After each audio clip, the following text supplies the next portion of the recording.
ദിലീപിന്റെ ഏറ്റവും പുതിയ ചിത്രമായ 'പാപ്പ ബ' സോഷ്യൽ മീഡിയയിൽ ചർച്ചാ വിഷയം.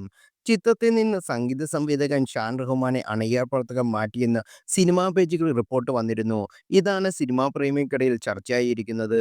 കഴിഞ്ഞ ദിവസം ചിത്രത്തിന്റെ റിലീസ് അനൗൺസ്മെന്റിന്റെ ഗ്ലിംസ് അണിയറ പ്രവർത്തകർ പുറത്തുവിട്ടു. ഡിസംബർ 18 ചിത്രം തിയേറ്ററിൽ എത്തുമെന്നാണ് വീഡിയോയിൽ അറിയിച്ചിരുന്നത്. എന്നാൽ ഈ ഗ്ലിംസിന് പിന്നാലെ 'പാപ്പ ബ'യെ ചൊല്ലി സോഷ്യൽ മീഡിയയിൽ വിവാദങ്ങൾ ഉയരുകയാണ്.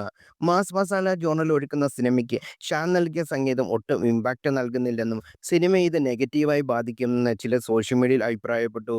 ഇതിനു പിന്നാലെ ഷാനിനെ ഫാഫാബായിൽ നിന്ന് മാറ്റിയെന്ന തരത്തിലുള്ള സോഷ്യൽ മീഡിയയിൽ ചില റിപ്പോർട്ടുകൾ പ്രത്യക്ഷപ്പെടുകയും ചെയ്തു.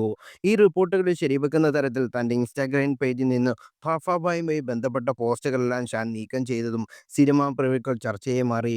പിന്നാലെ ഫാഫാ ടീമിന്റെ വലിയ രീതിയിലുള്ള വിമർശനങ്ങൾ ഉയരുന്നു. സോഷ്യൽ മീഡിയയിൽ അഭിപ്രായം കേട്ട് ആദ്യം നിശ്ചയിച്ചിരുന്ന ടെക്നീഷ്യനെ മാറ്റിയാൽ സംവിധായകനെയും നിർമ്മാതാക്കളും സ്വന്തം പ്രൊഡക്ഷന് വിശ്വാസമുണ്ടാകില്ലേ അർത്ഥത്തിനെന്ന് പലരും അഭിപ്രായപ്പെട്ടു. ഫാഫാബായിലെ ടീമിന്റെ മോശം നീക്കമെന്ന് പലരും വിമർശിക്കുന്നുണ്ട്. ടീസർ ഇറങ്ങിയപ്പോൾ ബിജിഎം പോരാ എന്ന് പറഞ്ഞ് കേട്ട് മ്യൂസിക് ഡയറക്ടറെ മാറ്റി.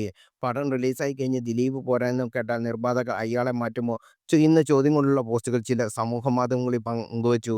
ഇതിൽ രസകരമായ പല കമന്റുകളും ലഭിക്കുന്നുമുണ്ട്.